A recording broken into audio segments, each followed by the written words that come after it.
Hola amigos in Powell River, welcome to Blue Agave Tequila Grill. You're probably wondering, what are you guys doing here in camera? Well, we are here to talk about this mini world in the restaurant industry. We know how much you all love to go out and explore the food options here in town. We are so lucky here in this little town to have so many different options and so many good and delicious options.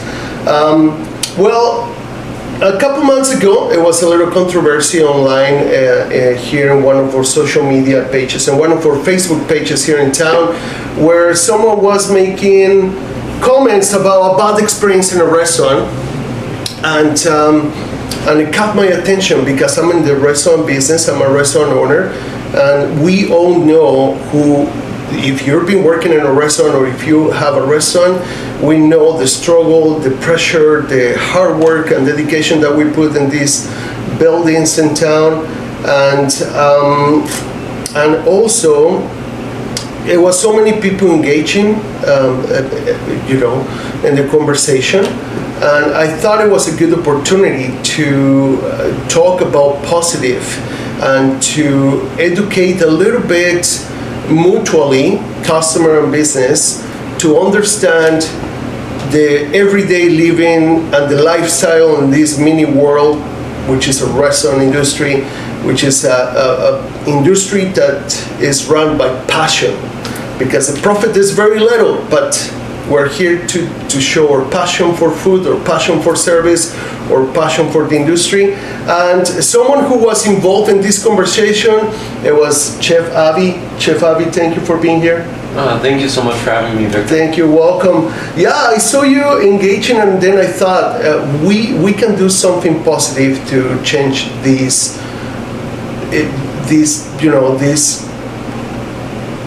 how can you call it?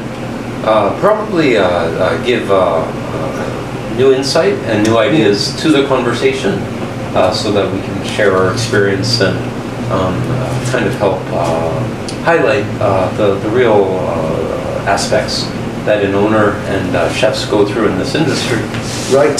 Well, no one better than someone who's been dedicating his life in the kitchen to tell us a little bit of the challenges and in this industry. So if I remember this comment, we're not gonna say which, I don't even remember what restaurant it was, but it was like a couple months ago, and this customer who has a bad experience was trashing, talking really bad about this particular restaurant.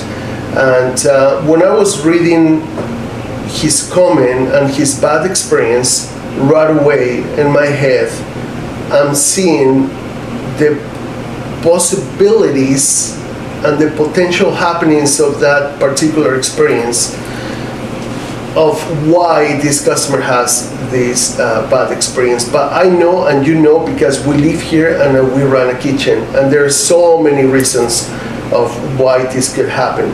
But what do you think in a bad experience in a restaurant will be the approach? We have access to this social media these days where we can just go and express ourselves, but I think directly feedback will be the best way. What do you think?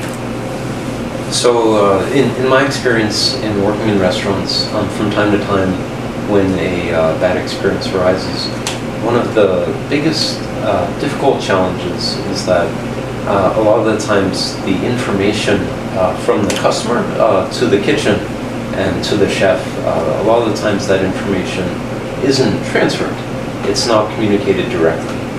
And with social media today, as you highlighted, people can express their experiences at restaurants in a very kind of safe, private space. And the biggest thing to highlight, first and foremost, is that in a small town, when we all know that word of mouth has a huge impact on a restaurant's success, and even one review and even one talking point on something like Powell River Foodies and Reviews or Powell River Message Board, even that small remark can go a very far way in into impacting the success of that business. So to address the healthiest and most ideal way that a bad experience is shared is really for the customer to go right to the chef owner and express their experience. Because I would say at least like 85 to 95% of restaurant owners, we want to do our best to improve and grow as a restaurant. So yeah. Of course, yeah. Don't be afraid, and call your waitress, call your manager, call the owner. We are here. This is our passion. We're here to serve. And every one of us has a particular profession inside this mini world. There's a restaurant. Mine personally, I'm a host. My profession is to make sure everybody's having a good time, a good experience. I will call that my profession. And I will never ever take bad or too, like, obviously that's not something I want to hear. But I need to hear it. If you have a bad experience and you know, hey, this is happening, I don't really like, because it's allowed too. If you maybe don't like the dish, right? It's maybe something that you try for the first time, maybe something that you're not familiar with, and I think it's allowed to say, you know what, I don't really like it. But you have to say it, so we can. I will offer you, or I'm pretty sure anyone else will offer you an option, a secondary option, trying to accommodate your experience and to satisfy your experience here in a restaurant, right? So I guarantee most of the business owners, everybody will do something to fix that, because we're so thankful that you come here and try our food, and if you don't like something, say it, we'll fix it right away. We do something for it. But there's a lot of freedom in social media, and this is not happening. Why do you think this is not happening? You think it's a follow-up from a server that don't put enough observation on their customer experience? You think it's just people don't feel comfortable to point at things? What do you think? I think that from experience, a lot of times people don't have the confidence to approach and share their experience. And without that confidence, it's very hard to kind of seize the moment and talk to the owner or chef at that time. A lot of the times, I think that social media, it's now provided us an outlet of where we can share ideas, can share photographs, share whatever in kind of a more safe environment. And I think one real question to the public is kind of to realize that you are very safe to share your comments and share your experiences with the restaurant at that time. And just to keep it very simple and realize that negative feedback online has a much more devastating, kind of detrimental and non-effective result than if you had just dealt with it on the spot. Of course. Because as you mentioned, we're here to create an experience, not just provide good food, but the service, the atmosphere, the food.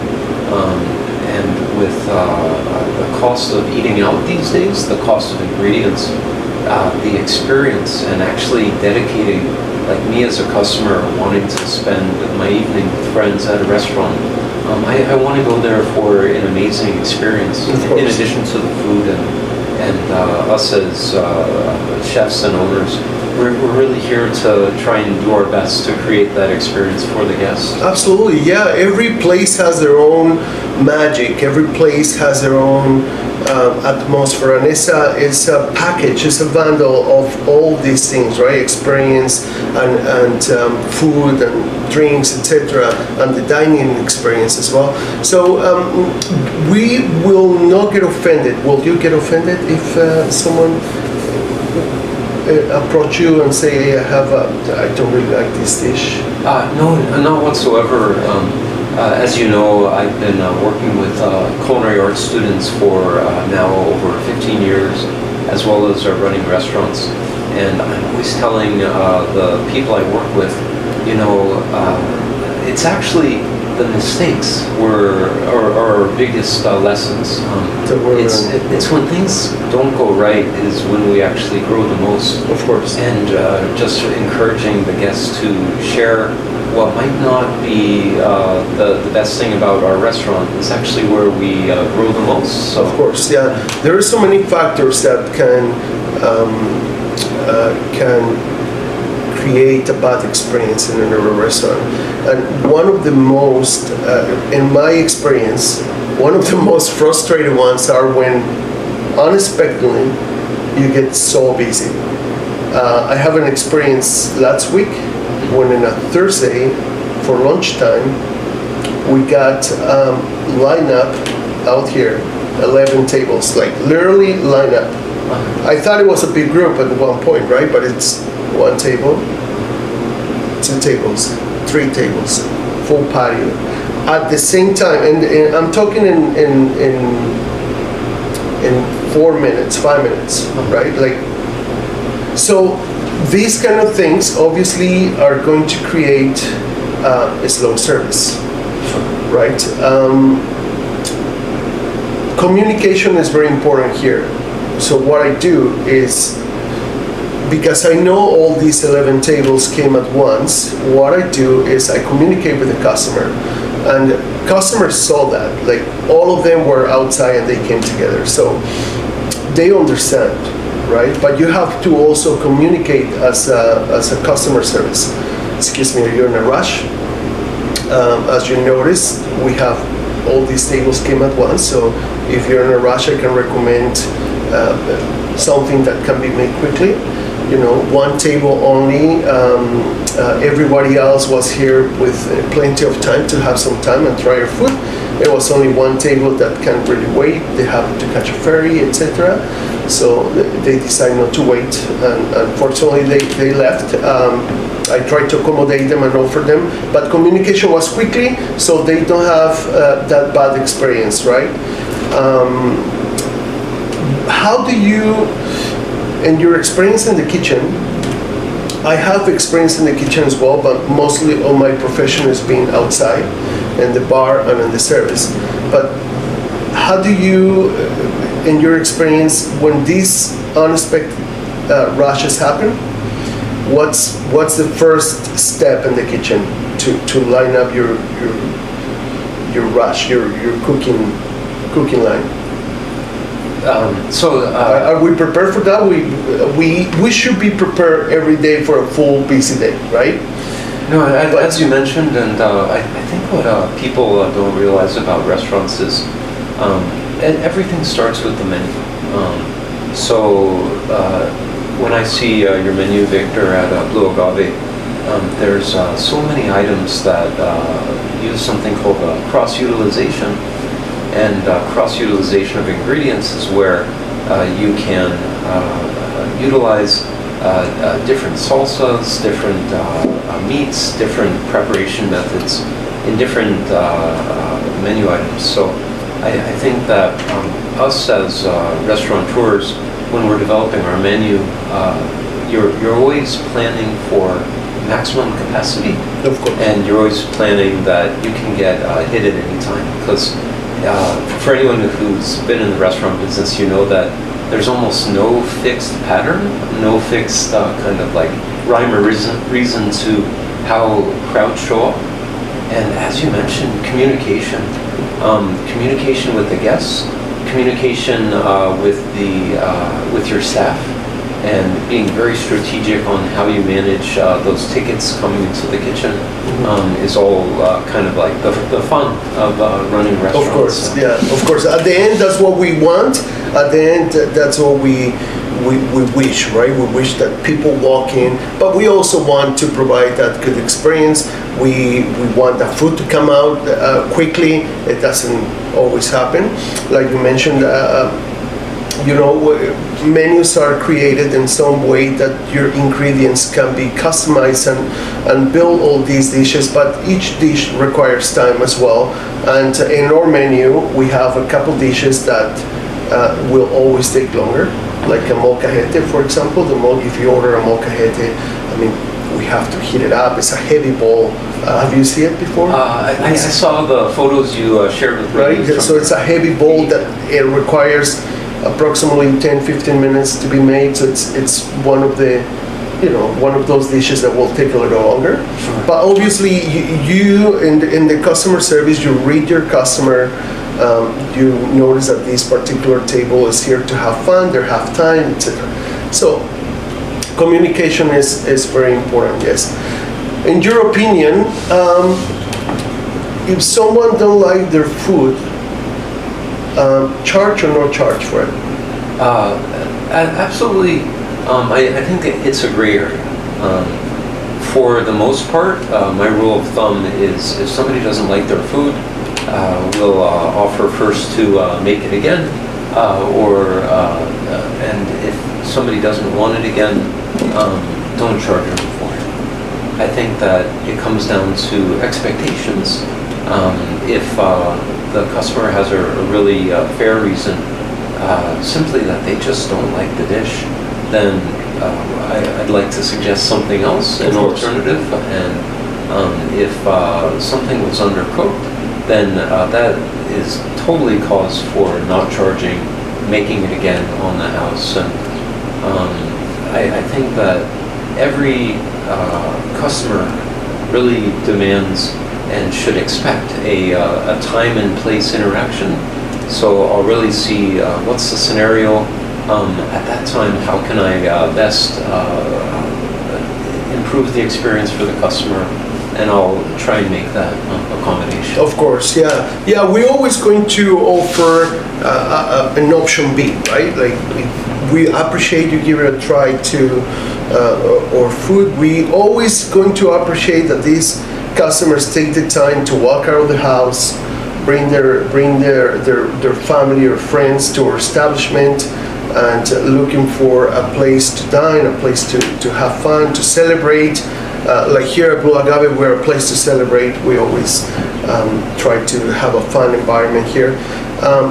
And trust me, we are going to, and I'm talking in general, business owners, that's what we're trying to do here, talking in general.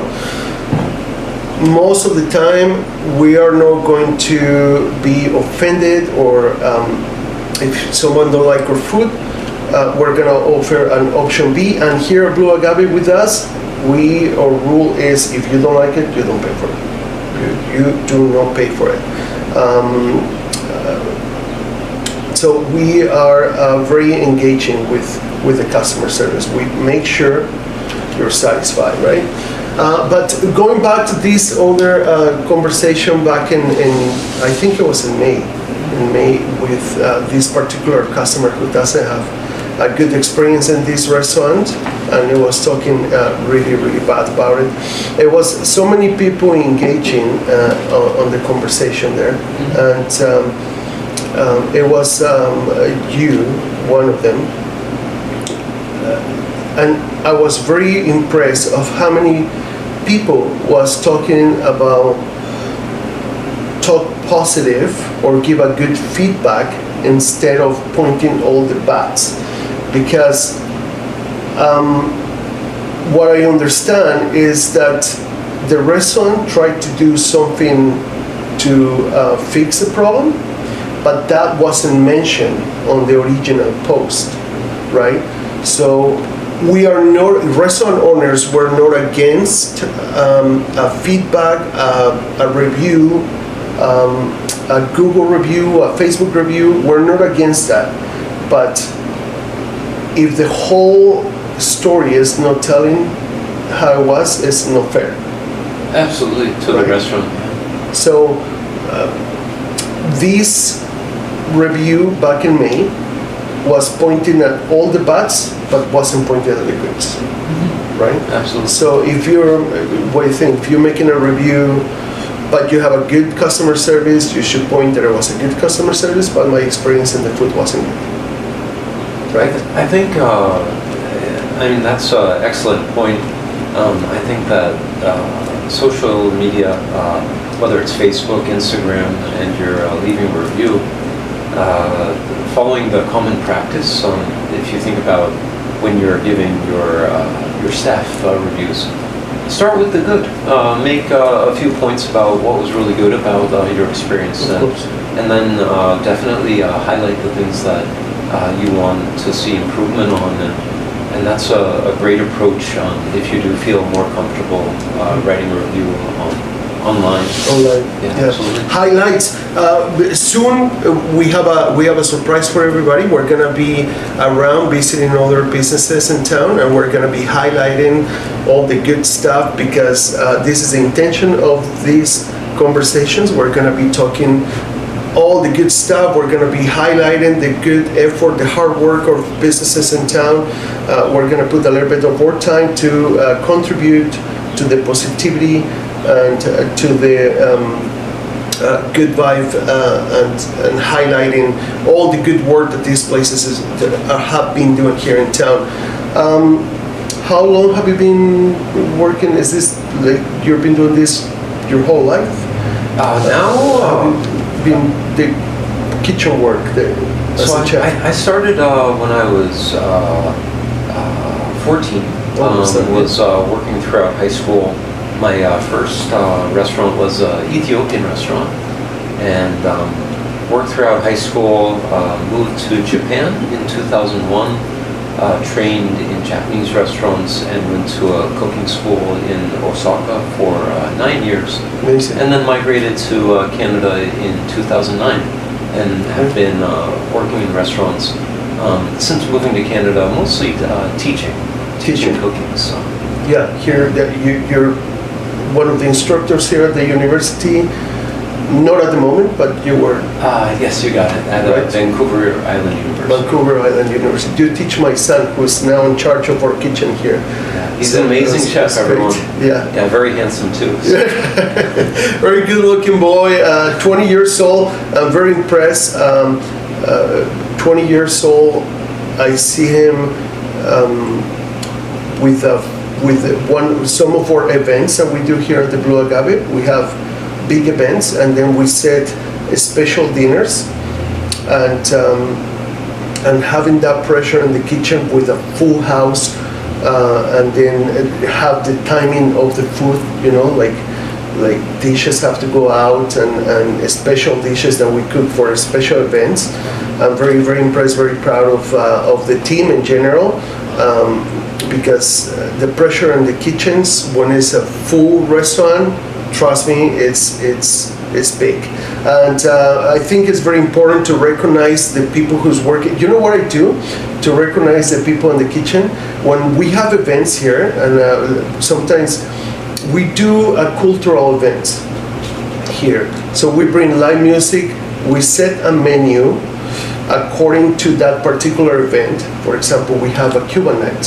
So we set a nice Cuban style menu, 4-course dinner, soup, api, main dish, desserts, etc. And when the place is full, I stop the service in the kitchen right in the middle of the night when everybody's having a good time, and I call them out because you have to recognize this hard work. I call them out and I grab the microphone, and then I tell the customers, you all having a great time here today, but these guys have been working since 8 o'clock in the morning today, 9 o'clock in the morning to put together this dinner for you. So, it's important to recognize, because most of the time we go to restaurants, we have a good time with our family and friends, and there is people working 14 hours a day in the kitchen under the heat, especially in the summertime when it's so hot, like kitchens are so hot. It's absolutely. So it's just very important to, and the pressure and all that, so it's very important to recognize the kitchen, which most of the time we don't think about it.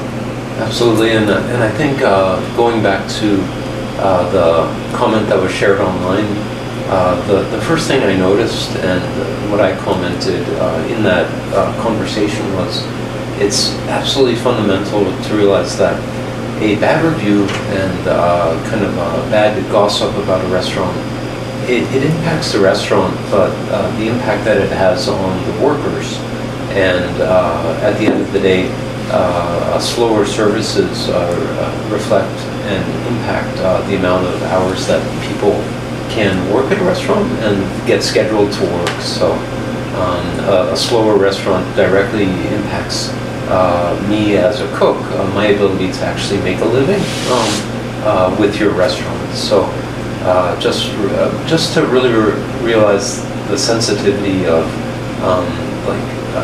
again, feedback for a restaurant, really mentioning the goods and then mentioning the places for improvement, but really take into consideration how it impacts the business. Of course, yeah, of course. Let's think about that. Let's be conscious of how our comments online are gonna impact in this small, beautiful town to the businesses and how other people are gonna take it. So it happens everywhere. It happens to everyone. There is one of my favorite places here in town that I like to go out and eat. One time I get a burger, and the burger underneath, like on my first bite on the burger, I did something funny. So when I open it, the bottom of the burger, the patty, was completely burned. You and I, we know what happened, right? The cook got distracted. He don't forget to flip the burger and check on it, so it got burned in the bottom. So he just like I can see it, right? Because I'm in the industry. So he served the burger, went to the table, and then I called the waitress and I showed it to her, right? So I said, hey, it got burned, right? Immediately they made me another one, and I didn't get charged for it. Wow. So, you know, like someone else probably will be going home making a bad review, and you know, so those are the things that we wanna share with you guys. Like this mini world here and restaurants, it's a mini world. It's so much going on. It's so much to take care of every day. There's hours and hours of work, and we just wanna contribute in a positive way to recognize all this hard work and to put that value in this little town where we're so lucky and we have so many good choices. I was very surprised when I first moved to Powell River and find so many amazing restaurants here to dine, from the Japanese, Korean, Indian, Mexican. There's so much life here, right? There is, yeah. So Chef Avi, thank you so much for sharing all this with us, your experience and your hard work with our young people, because many of the cooks around here has been your students. It's such a warming effect to see just cooks in the community who I've worked with, and just being able to build a career in this field and just work with. They're very lucky to work under owners such as you, Victor. Great. So thank you for keep teaching our kids. Thank you so much, Chef Avi, also owner of a catering services. Let me see if I say this right. Itamai. Itamai, you got it. Itamai. Check here. We're gonna leave his information. Chef Avi, thank you, Powell River. Thank you so much for your time. I hope you liked this video. Share your comments here at the bottom of this video, and we're gonna leave a link for Itamai catering service. Check Christian Borrego's art and stay tuned for upcoming events on our social media. Thank you so much, and until the next one.